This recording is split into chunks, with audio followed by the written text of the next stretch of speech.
You're listening to Women's Media Center Live with Robin Morgan.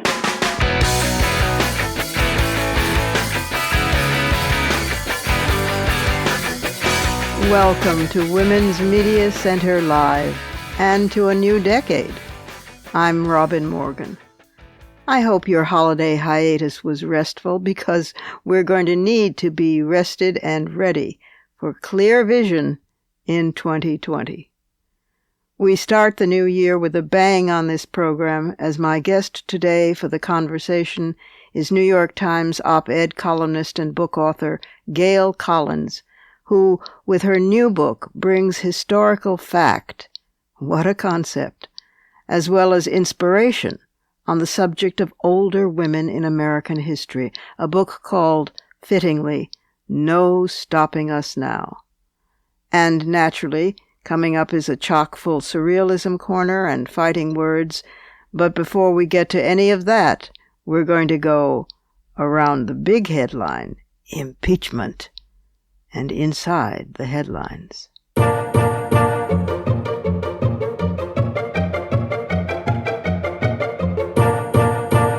She isn't actually, technically, inside the headlines. She is one. Nancy D'Alessandro Pelosi has done it again, this time outwitting wily old Mitch McConnell. Her patient strategy of sending the articles of impeachment to the Senate in her own good time and on her terms has worked, despite all those people on all sides whining, "Why is it taking so long? Why is she stalling?" She was waiting for two things: for the American public to realize that the GOP-controlled Senate was bent on denying both evidence and witnesses at the Senate trial. The public now gets that.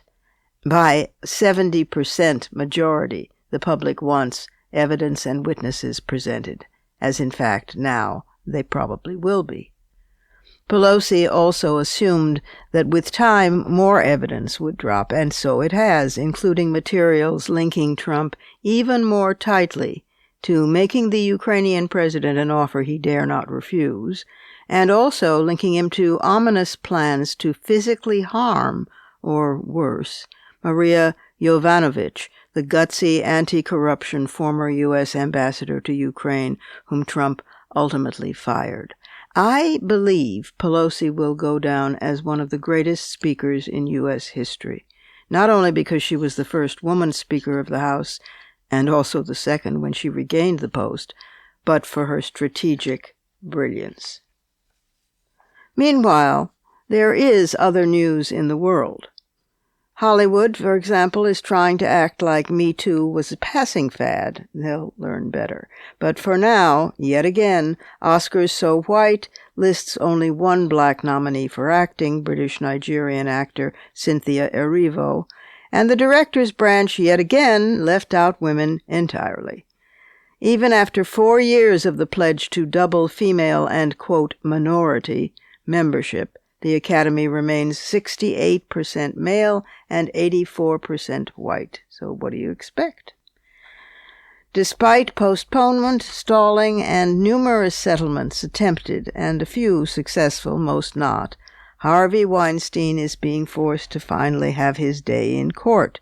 He's been showing up for court appearances tottering on a cane, then a walker, but he was later snapped at a Westchester Target store walking unassisted. At least 100 women have come forward with allegations of sexual assault or harassment against him. Over a dozen of these women made formal complaints to the New York Police Department. He told the New York Post that no one appreciated how much he had done for women. Cyrus Vance, Jr., New York County District Attorney, together with his staff of DAs, have not won themselves a stellar record regarding sexual offenders, especially powerful men like Dominique Strauss-Kahn, even Jeffrey Epstein, and now Weinstein. This time, hopefully, justice will be done. But even if New York prosecutors fail to convict Weinstein, jail might still await him. DAs in Los Angeles and Beverly Hills have signaled that they might soon bring their own charges. In the meantime, civil cases against Weinstein seeking compensation from what's left of his fortune and company are piling up. A growing number of American girls are starting and joining female-specific wrestling teams, their interest rising as more states launch wrestling championships specifically for girls. The National Federation of State High School Associations says there was a 28% increase last season alone in participation in girls wrestling across the country. And it's a safe sport, too. A boy hits on her that she doesn't like, and she can get him in a hammerlock or a hammer hold. And while we're on sports, Rachel Balkovich starts work this month as a minor league hitting coach, believed to be the first woman hitting coach employed by a big league team, the New York Yankees. A 32-year-old from Omaha, Nebraska, Balkovich was a minor league strength and conditioning coordinator and coach for the St. Louis Cardinals from 2011 to 2015 and then switched to the Houston Astros. She says, quote, "My mom always used to say life's not fair. Does it matter? No. You have to keep standing at that door, banging on it." Looking abroad, Finland is certainly doing its part banging on that door, and in fact opening it and walking through.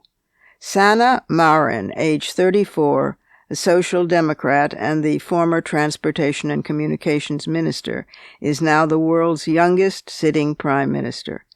The country's coalition government consists of 5 parties, 4 of which are led by women under the age of 35. Wow.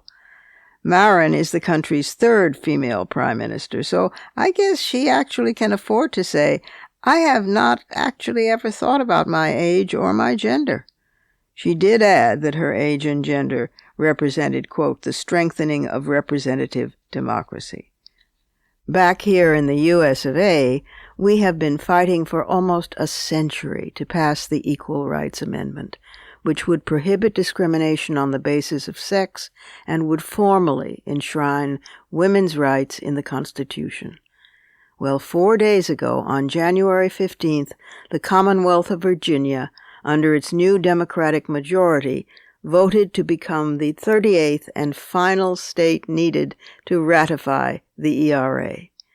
Virginia's action could be a momentous day in U.S. history. But wait. Whether or not the Constitution has actually been amended for the 28th time, and for the first time in more than a quarter of a century, is now officially in question, of course, and in the courts. Even before the Virginia legislature voted, opponents of the ERA had filed a federal lawsuit, this time backed by the Donald Trump William Barr U.S. so-called Justice Department, launching a legal battle that could wind up in the Supreme Court. In a 38-page opinion, claiming the ratification deadline had passed, the Office of Legal Counsel basically pronounced the ERA dead and said that in order to revive it, supporters will now have to start from scratch. Well, don't panic. That is just their expectable interpretation, and we have superb legal teams defending the amendment's passage who've already counterfiled in the courts, and we will win eventually, though the inequality folks are apparently so terrified of women's simple humanity becoming visible that they make us battle for that every single bloody step of the way. So be it. Sleeves rolled, boots laced, pencils up, heads high, ready, set, go.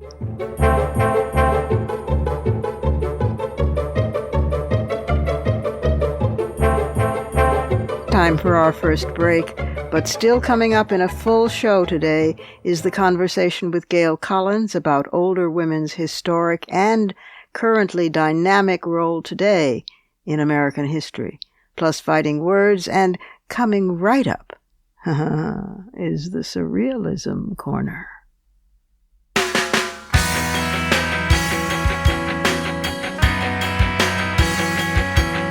Subscribe to this program on your favorite podcast platform and leave us a review. Follow us on Twitter at WMC Live, like our Facebook page at facebook.com/WMC Live, and visit us at WMCLive.com for more information about our show and our guests. You're listening to Women's Media Center Live with Robin Morgan.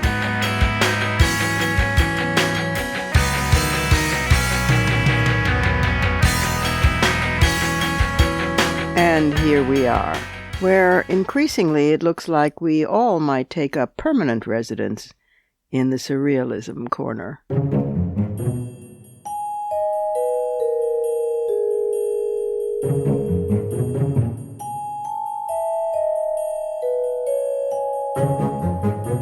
I can't resist beginning by just a passing mention that Donald J. Trump is finally facing an impeachment trial in the Senate. That is Surreality TV. Companies like the design firm Icons 8 are now selling digital images of computer-generated faces that, quote, look like the real thing, selling this to marketing companies and dating apps. The sales pitch of the AI software is how it can quickly generate 1 million images in a single day, allowing companies to, quote, increase diversity without the costly process of finding real people. Can we assume that the company is owned by white males? Or do you think that's just too far a stretch? A new study published in the academic journal State and Local Review reports findings that female mayors in the United States are more than twice as likely as male mayors to experience psychological abuse and almost 3 times as likely to experience physical violence. The second U.S. baby has been born through a transplanted uterus from a deceased donor. Researchers at Penn Medicine in Philadelphia said the procedure could pave a new path to parenthood for women with uterine factor infertility, which means they were born without a uterus or had it removed or somehow have had uterine damage. About 5% of reproductive age women worldwide are affected. In 2017, the world's first known woman to receive a uterus from a deceased donor gave birth to a 6-pound girl in Brazil, and last summer the Cleveland Clinic announced the first such birth in the United States, a girl. In the right under their noses category, in the 1970s and 80s, feminists were fighting notions promulgated by E.O. Wilson, a sociobiologist and evolutionary biologist who was notoriously insistent at the time that women were unchangeably inferior to men, and inherently so, and that a struggle for equality was just simply futile. Well, Now, ta-da!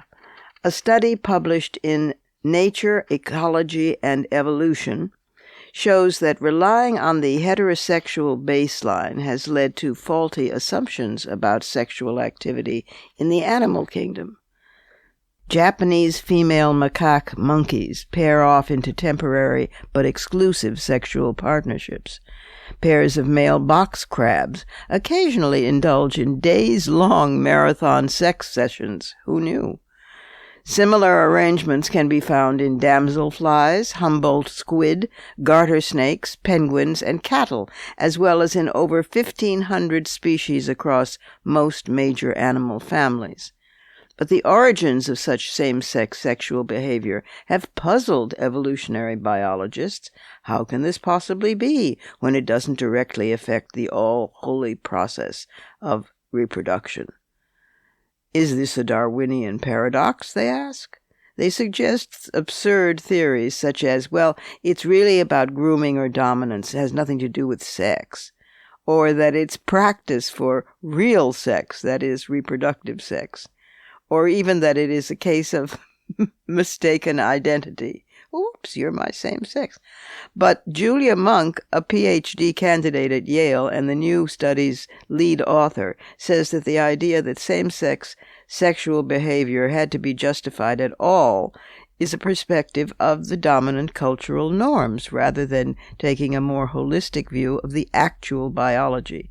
She suggests such behavior was present in the oldest parts of the animal family tree, since the earliest sexually reproducing animals mated with any other animal they may have come across, regardless of sex.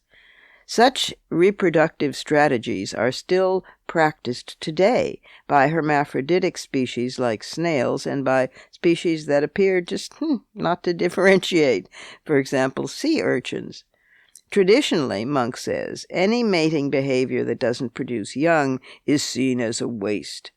But animal behavior doesn't fit neatly into an economic accounting of costs and benefits, she says. Unexamined cultural projections, largely by white, heterosexual men who dominate the field, have resulted in many researchers failing to accurately document what they actually saw. Last, yet another study. Oh, these days you're rocking, academia. This one published in the Journal of Egyptian Archaeology. It details the 2012 reopening of a long-abandoned burial shaft in the cliffside necropolis of Deir al-Bersha, a Coptic village between Cairo and Luxor on the eastern side of the Nile. The site was the main cemetery for the region's governors during the Middle Kingdom, roughly 2550 to 1650 BCE. In one shaft, the archaeologist found engravings of hieroglyphs on planks that helped them decipher the coffin occupants. One such occupant was a woman, probably related to an elite provincial official. But the accompanying hieroglyphic refers to the deceased as he. Well, turns out the pronoun he was essential, even for female deceased people, because they needed to be like Osiris, god of the dead. So what was Isis then? Chopped liver? Goddesses were believed to be protective vessels, says Egyptology professor Kara Cooney at UCLA. But one survived in the afterlife as male, and creation and regeneration were solely the province of male gods. In other words, you had to be a boy to be immortal. Sexism even after life. So much for defending ancient polytheism for at least having female divinity images. Surreal.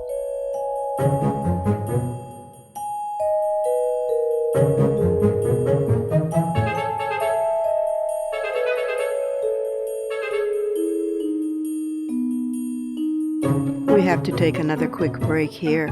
But first, at this time in history, when the Trump regime has been doing everything it can to make us ashamed of being Americans, it's a real lift to learn new things about what American women have been doing from First Peoples through colonization, straight on up to today. And all that good news is coming right up in the conversation with Gail Collins.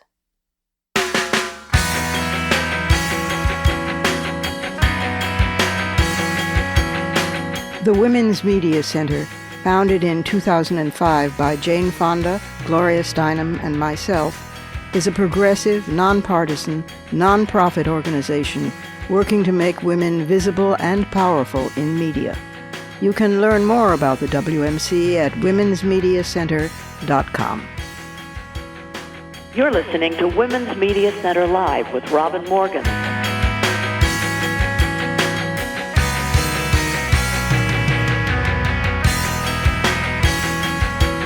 As promised, we start out the new year with a bang. My guest for the conversation today, a recidivist returning to the program, is Gail Collins, the distinguished American journalist, op-ed columnist, and author, most recognized for her work with the New York Times, which she joined in 1995 as a member of the editorial board, and then served as the paper's editorial page editor, the first woman to attain that position. And she writes a semi-weekly delight of an op-ed column for the Times.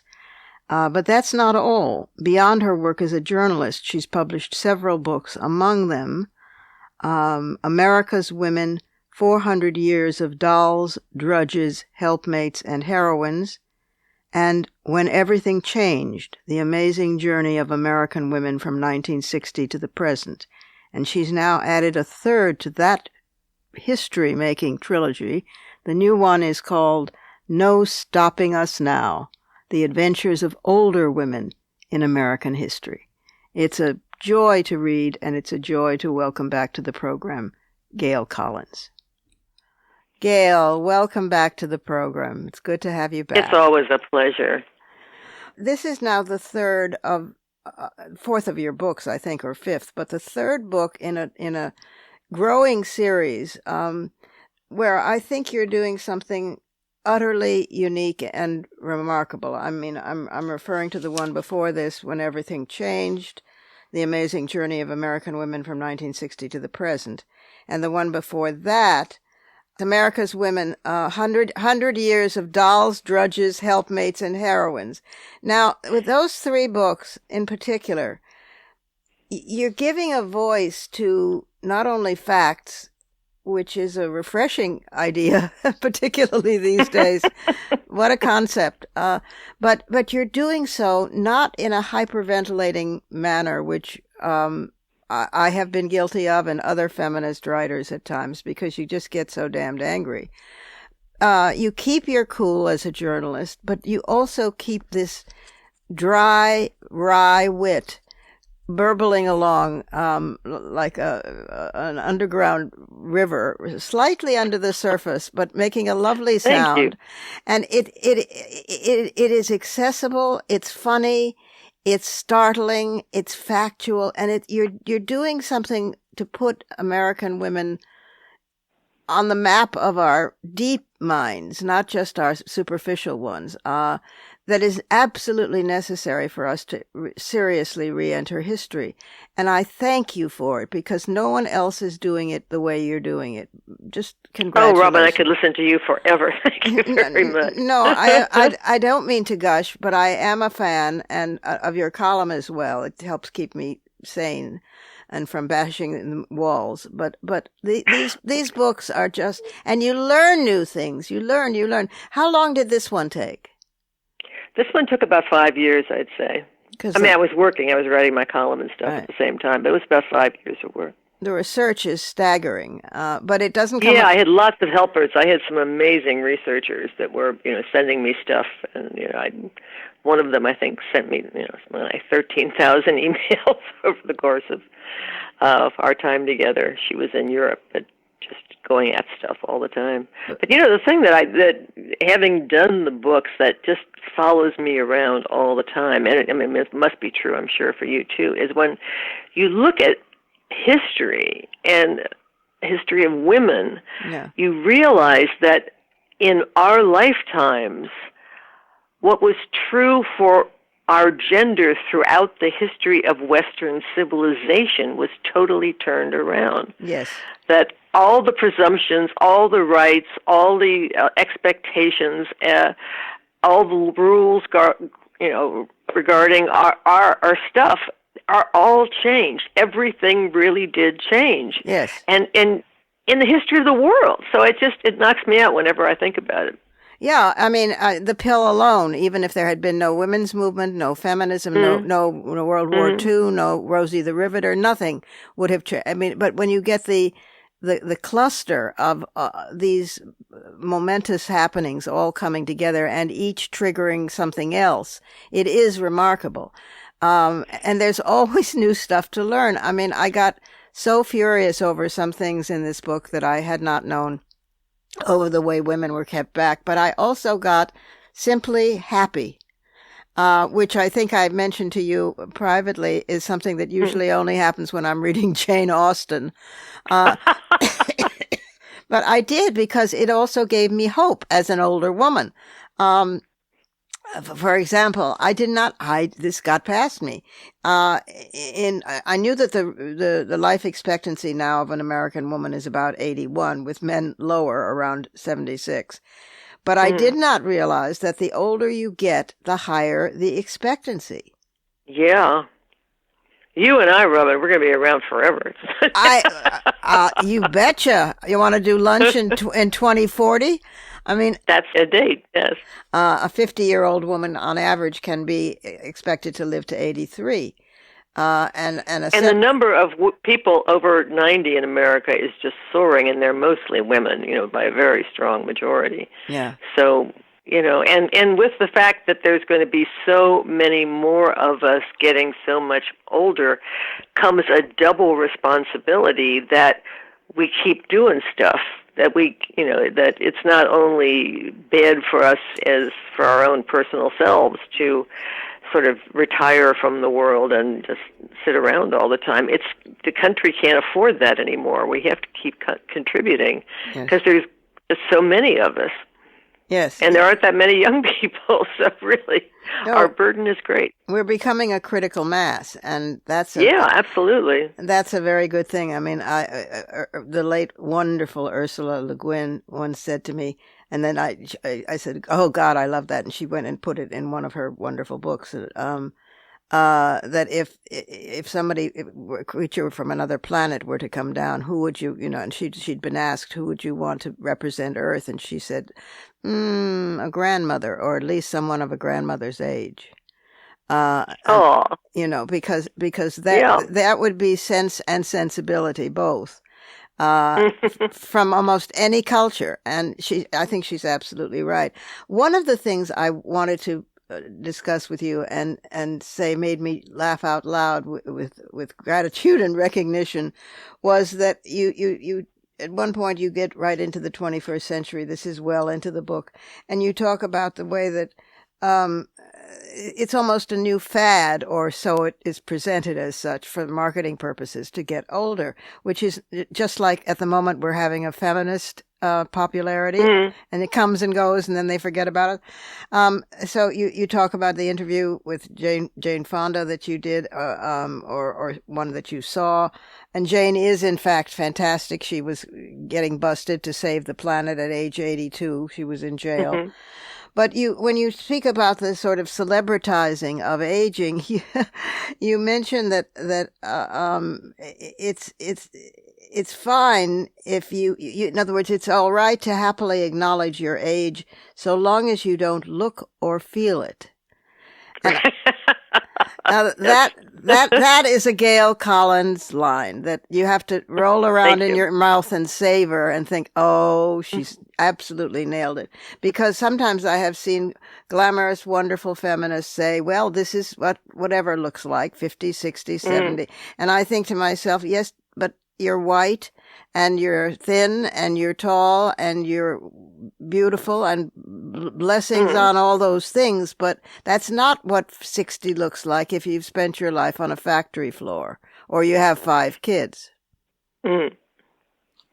Well, maybe if you have 5 kids, we'll just see. But you're right. It depends on so many things. But there are a lot that one of the interesting things to me is as we've gone along here, and as truly women who are older are having more and more opportunities and making chances for themselves to work longer, to contribute to the community, to be active in whatever stuff they'd always dreamed of doing, to have adventures that they always wanted to have when they were younger but didn't have the time or the money, that all those things, are sort of happening on the one end. And you've got to celebrate that. But at the same time, there's a growing total obsession with plastic surgery and cosmetology, and I've never figured that out quite. I mean, whether that's a good thing or a bad thing. I mean, it's a good thing to be able to kind of choose what you look like at whatever period of life you're at, but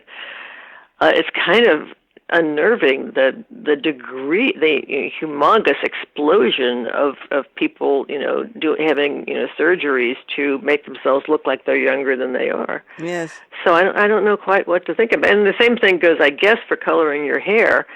Although, Nora Ephron, who I trust for almost everything when it comes to these kinds of thoughts, said that was sort of, when people thought about women not getting older and maintaining their youth, that it wasn't about, good, healthy living. It was about hair dye. And she had a point. I thought that did change things a lot. Yeah. The plastic surgery thing, I think certainly a huge chunk of it is related to old age, but it also, it's being promulgated for for teenagers now. I mean, in other words, it seems to be part of a larger drive toward, quote, perfection under, you should excuse the expression, the male gaze. And there is no perfection to be got, so it's an endless commercialized and commercializing search.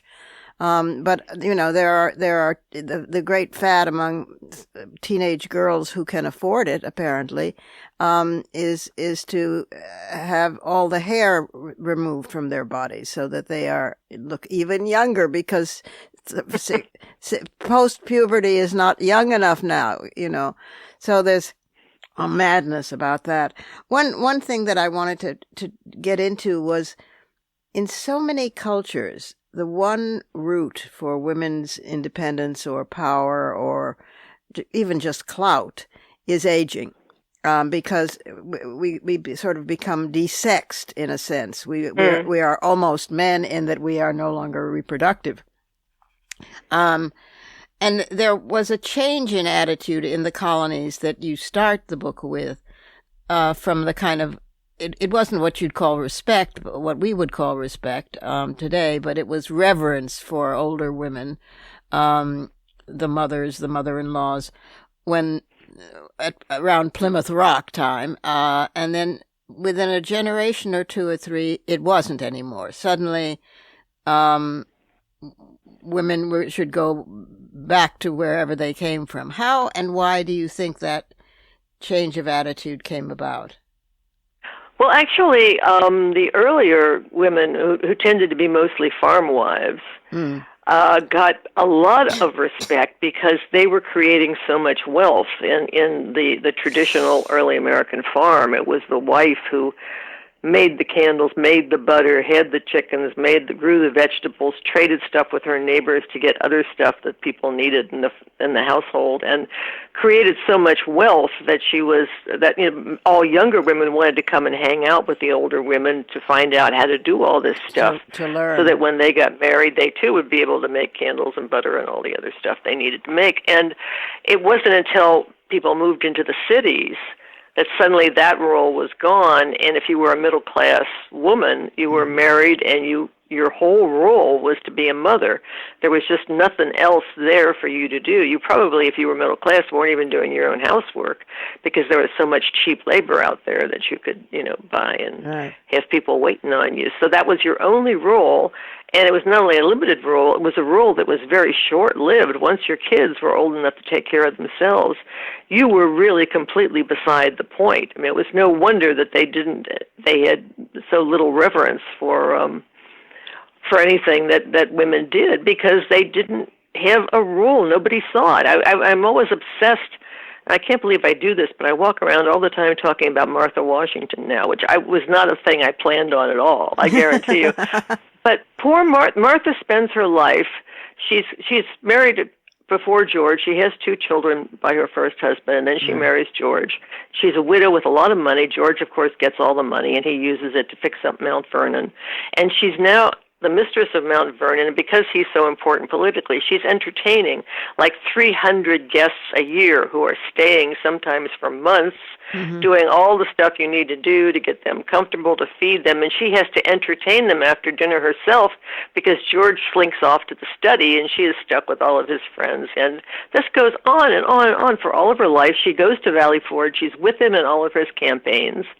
And then when people look back on George Washington and start to celebrate him, the woman they celebrate is George Washington's mother, who was an awful woman that George hated, but she had children. Martha and George did not have any children.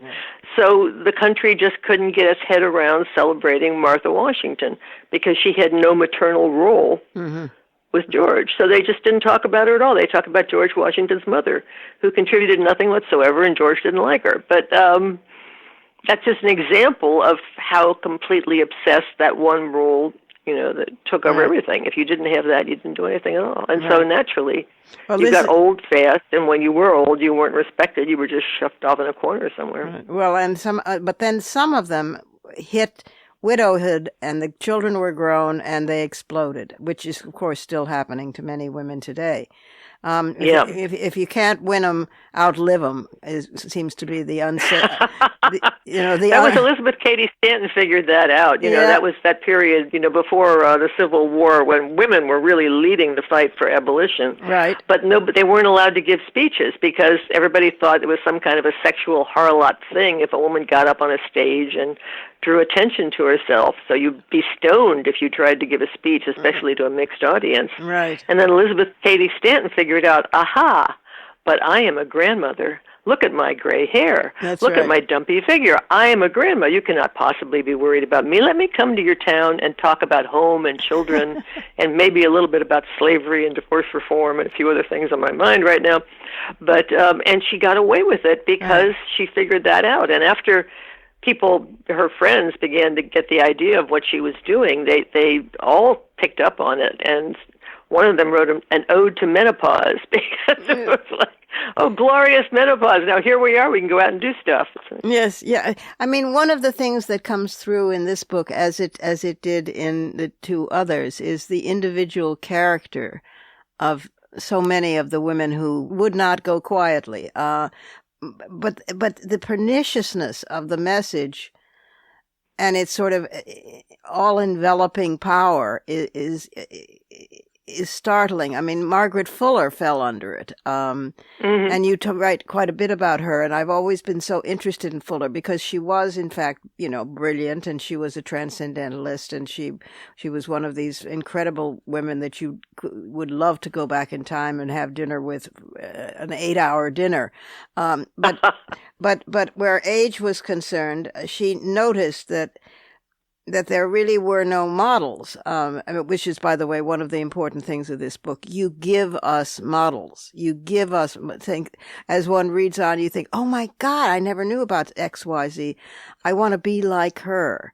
And that's the first time in a long time I have felt that, because as you get older, you're not supposed to aspire. Being like somebody is as a role model is something that you're supposed to get through when you're 7 or 8 or maybe 15 or 20. But after that, you're it. And what you've done is supply us with, you can see it, and if you can't see it, you can't be it. Talk though a little bit about Margaret Fuller and the ways in which she tried to deal with this problem. She realized the problem, though.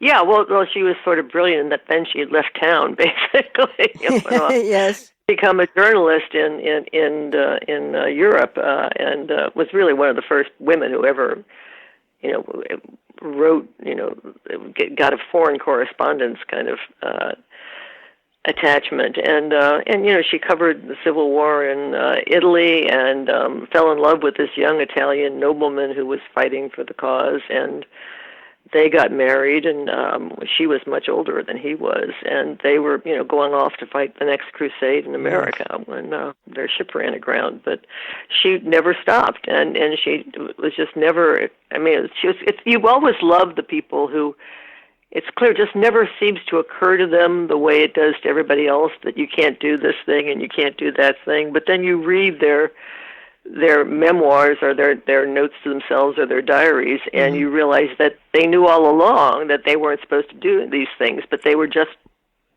even if they were scared, they were just trying to ignore it. Yes. And push on forward. Yeah, it's so familiar. I mean, it's like sitting and having a cup of tea with Stanton or Fuller or a woman in colonial times, or Martha Washington for that matter. There's this wonderful phrase that you quote Stanton, who's always been a favorite of mine, writing to Anthony, "Courage, Susan, this is my last baby," because she had gazillions.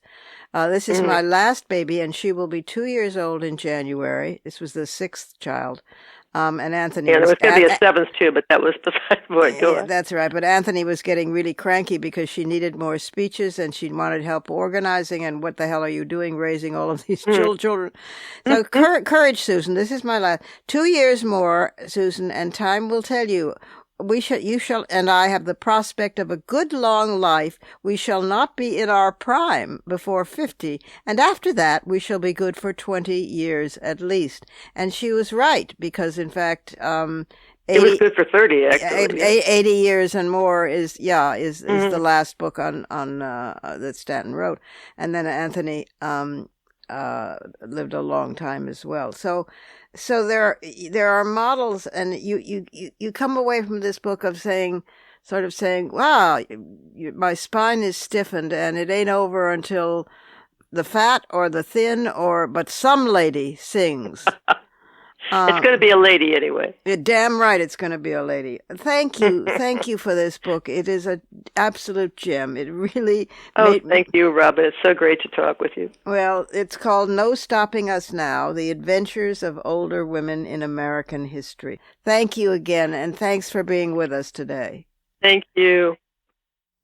And now we'll take one final break for today, and I'll be right back with some fighting words.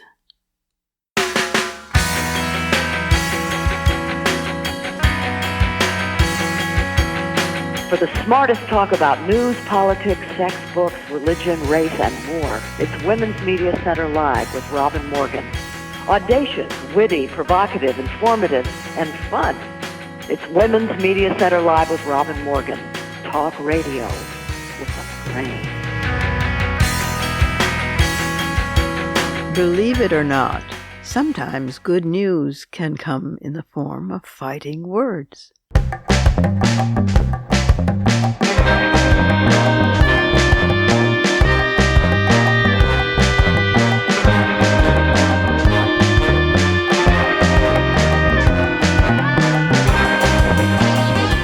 As regular listeners know, I am many smiles short of being a Pollyanna, since I believe always looking on the bright side can make you blind to the truth, and I also believe that everything happens for no reason whatsoever. But I do know that perspective is crucial for keeping up the good fight. So this Fighting Words is a Happy New Year's to you for 2020. It has good news of resilience and accomplishment and progress. It doesn't mean that we can just relax and get lazy. On the contrary, it's meant to remind us of what we can do by reminding us of what we have done, and that what we're doing really does work. Donald Trump is being tried in the Senate. So, for example, this story about an experiment on Australia's Great Barrier Reef. The rising climate change temperatures have stressed the coral, literally bleaching the reefs, and the coral animals have ejected the algae they need to survive. If afflicted coral die, other animals vacate the area, leaving an empty ecosystem. It gets quieter, too, due to the absence of fish who make more noise than expected, and shrimp who pop their claws.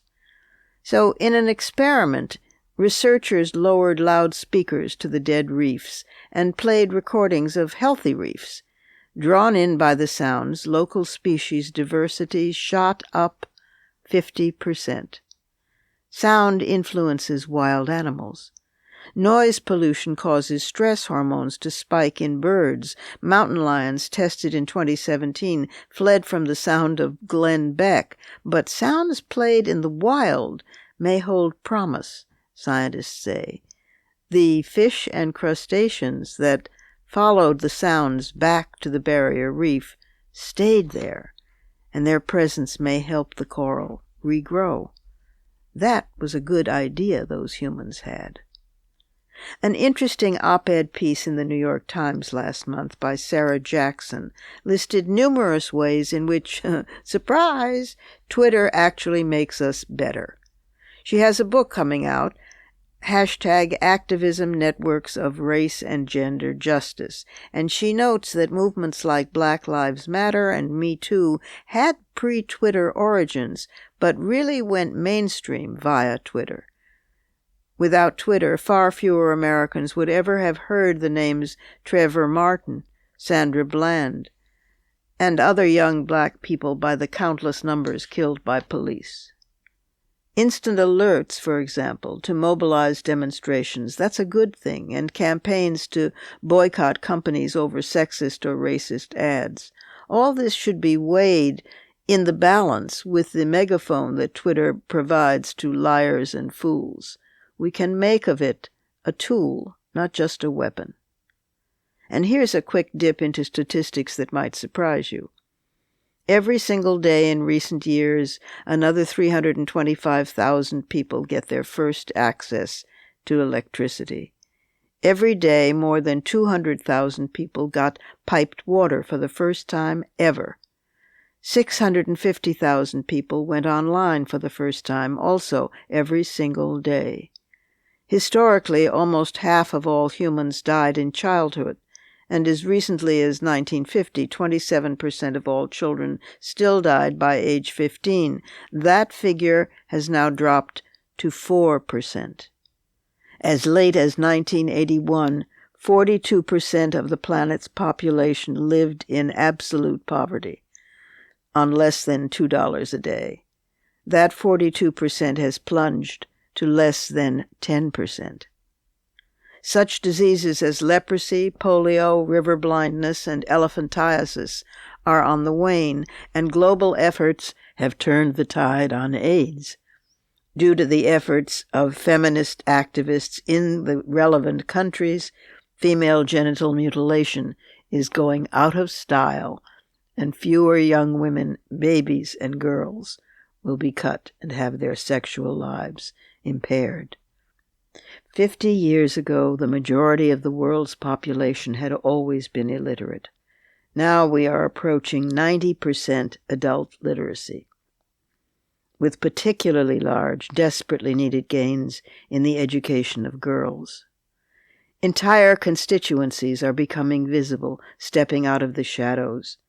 A rural school in South Korea, for example, finding that its classrooms were emptying due to the country's plummeting birth rates, had no children to teach. So the school opened its doors to illiterate women who had longed for decades to learn how to read and write. Now these students at the school range in age from 50 to 80. It takes too long for these dynamic connections to be sparked, for the real thing to be recognized, and justice is not always done.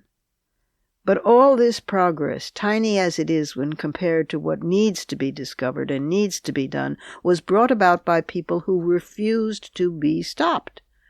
Often they were invisible to the powerful, or ignored, or even denounced. But sooner or later, not always in their own lifetimes, they were recognized, and even more importantly, their passion, their work, discoveries, ideas, creations, whether artistic or political, these were absorbed into the body of human consciousness, and that consciousness was fed and grew. Vera Rubin, a young astronomer at the Carnegie Institution in Washington in 1970, was trying to hide away from the bashing of her ego controversies in the field of academic cosmology. Sexism, primary among them. She had once arrived for a meeting with an eminent astrophysicist, but was told they must talk in the lobby because women aren't allowed in the upstairs offices. Years later, when she finally gained access to the Palomar telescope, she found there was no women's restroom there, so she just taped an outline of a woman's skirt over the image of a man on the door and used it. She had decided to hide away from those controversies and the academic competition and immerse herself in the swirlings of spiral galaxies, which also meant studying the space between them. Vera Rubin discovered dark matter, the invisible force with such powerful gravity it has molded the large-scale structures of the universe. Influential astronomers dismissed her findings, but a half-century later, today, the search to identify a dark matter meaning preoccupies particle physics and astronomy, stretching from underground particle colliders to orbiting telescopes with all types of ground-based observatories in between. And last week, the National Science Foundation announced that its newest observatory would be named the Vera C. Rubin Observatory, the first national observatory named for a woman. The discoverers of dark energy, itself an offshoot revelation stemming from dark matter, won the Nobel Prize in 2011, but Dr. Rubin never did, though she was perennially mentioned as a candidate until she died in 2016.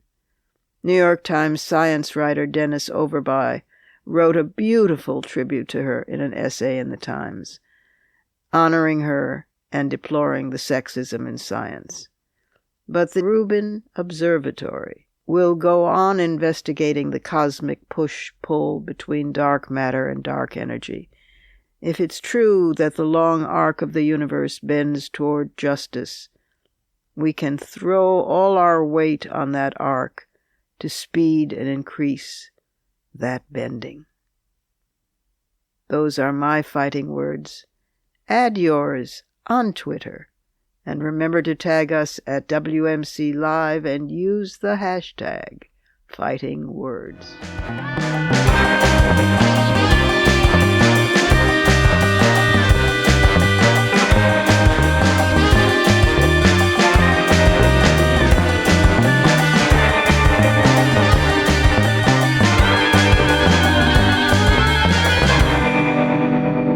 And that's our show for this week.